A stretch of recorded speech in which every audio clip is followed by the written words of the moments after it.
دریائے چناب میں اونچے درجے کا سیلاب، مظفر گڑھ کی کئی تحصیلیں اور دیہات زیر آب۔ سیلابی ریلے سے جتوئی اور علی پور بری طرح متاثر ہوئے، جبکہ مختلف موضع جات اور شہر سلطان میں بھی پانی داخل ہو گیا۔ ڈی پی او سید غضنفر علی شاہ کے مطابق ریسکیو آپریشن کے لیے پاک فوج طلب کر لی گئی ہے۔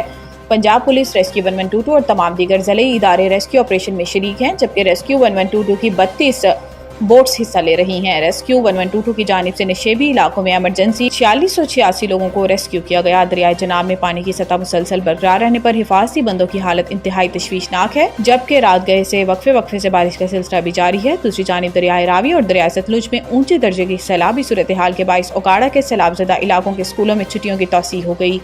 سیلاب متاثرہ 32 موضع جات کے تمام سرکاری اور نجی اسکولوں کی چھٹیوں میں 8 تا 14 سپٹمبر تک توسیع کر دی گئی۔ اسکولوں کی چھٹیوں میں توسیع سیلاب سے متاثرہ علاقوں میں فلڈ ایمرجنسی کے پیش نظر کی گئی۔ اس سلسلے میں محکمہ تعلیم کی جانب سے نوٹیفیکیشن جاری کر دیا گیا۔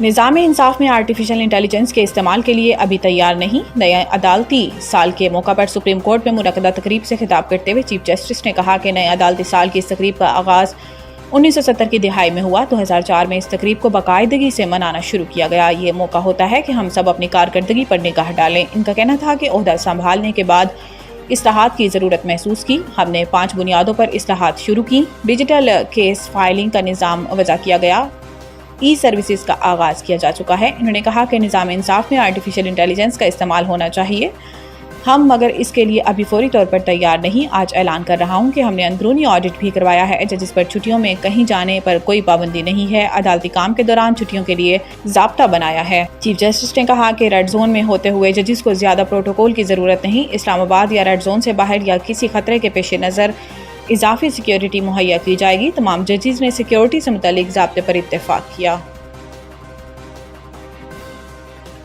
پاک بحریہ ملک کی محافظ اور ہمارے تابناک مستقبل کی معمار ہے، صدر وزیر اعظم کا پیغام۔ وزیر اعظم شہباز شریف اور صدر مملکت آصف علی زرداری نے یوم بحریہ کے موقع پر اپنے پیغام میں کہا کہ پاک بحریہ ملک کی محافظ اور ہمارے تابناک مستقبل کی معمار ہے، ہمیشہ قوم کا سر فخر سے بلند کیا۔ 1965 کی جنگ میں پاک بحریہ نے نئی تاریخ رقم کی۔ آپریشن سومنات دشمن کے لیے خوف کی علامت بنا۔ پاک بحریہ عالمی امن مشنز میں اہم کردار ادا کر رہی ہے۔ پاک بحریہ کی تاریخ بہادری کی داستانوں سے بھری ہوئی ہے۔ معرکہ حق میں پاک بحریہ نے تیاری عزم کا عملی ثبوت دیا، قوم کو اپنے شہداء اور غازیوں پر فخر ہے۔ پاک بحریہ نے نیوی ڈے کی مناسبت سے خصوصی ویڈیو جاری کی۔ خصوصی ویڈیو پاک بحریہ کے معرکہ حق میں بحری محاذ پر موجودگی کی مظہر ہے۔ پاک بحریہ نے ہر جہت سے دشمن پر زیرک نگرانی جاری رکھی۔ دشمن پاک بحریہ کی مستحکم حکمت عملی کے باعث زیر رہا، جبکہ ویڈیو آہنی عزم اور حوصلوں کی عکاس ہے۔ پاکستان نیوی نے 1965 اور 1971 کی جرأت مندانہ میراث کو برقرار رکھا۔ خصوصی ویڈیو پاک بحریہ کے حوصلے، عزم اور پاسبانی کی کہانی سناتی ہے۔ آٹے کی قیمتوں میں مسلسل اضافہ، 3 ہفتوں میں 20 کلو کا تھیلا 1050 روپے تک مہنگا۔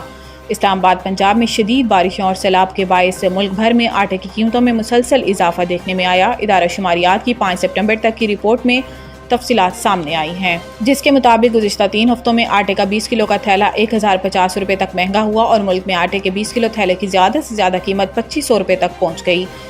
بنو میں آٹا 1050، پشاور اور لاڑکانہ میں 900 روپے تک مہنگا ہوا، جبکہ سکھر میں 840، لاہور میں 830، ملتان میں 826، گجرانوالہ اور سیالکوٹ میں 817، اسلام آباد میں 800، راولپنڈی اور کوئٹہ میں 740 روپے مہنگا ہوا۔ گزشتہ 3 ہفتوں میں بہاولپور میں آٹے کے 20 کلو تھیلے کی قیمت 866 روپے 67 پیسے تک بڑھ چکی ہے۔ کراچی میں آج اور کل موسلادھار بارشوں کی پیشن گوئی، اربن فلڈنگ کا خدشہ۔ ترجمان محکمہ موسمیات انجم نذیر زیکم کے مطابق ڈیپ ڈپریشن کا مرکز اس وقت سندھ کے تھر پارکر میں موجود ہے اور آئندہ 18 سے 24 گھنٹوں کے دوران تھوڑا کمزور ہو کر واپس ڈپریشن میں تبدیل ہوگا۔ سسٹم کا رخ سندھ کے وسطی علاقوں میں مغرب اور شمال مغرب کی جانب رہے گا۔ ترجمان کے مطابق آج سے 10 سپٹمبر تک مونسون نظام کے تحت کراچی، شہید بے نظیر آباد، ٹنڈو محمد خان، حیدرآباد، ٹنڈو الایار، جامشورو، ٹھٹھا اور بدین میں وقفے سے بارش کا سلسلہ برقرار رہ سکتا ہے۔ اس دوران کراچی سمیت دیہی سندھ کے مختلف اضلاع میں موسلادھار بارش متوقع ہے اور تیز بارشوں کے نتیجے میں اربن فلڈنگ کی صورتحال پیدا ہونے کے خدشات موجود ہیں۔ مالی مفاد حب الوطنی پر غالب، بھارت ایشیا کپ میں پاکستان سے کھیلنے پر آمادہ۔ گزشتہ مہینوں میں دونوں ممالک کے درمیان فوجی کشیدگی کے بعد بھارت میں ہندو انتہا پسندوں کی جانب سے پاکستان کے ساتھ کھیلوں کے بائیکاٹ کی مہم چلائی جا رہی تھی۔ تاہم کرکٹ ماہرین اور تجزیہ کار پہلے ہی کہہ چکے تھے کہ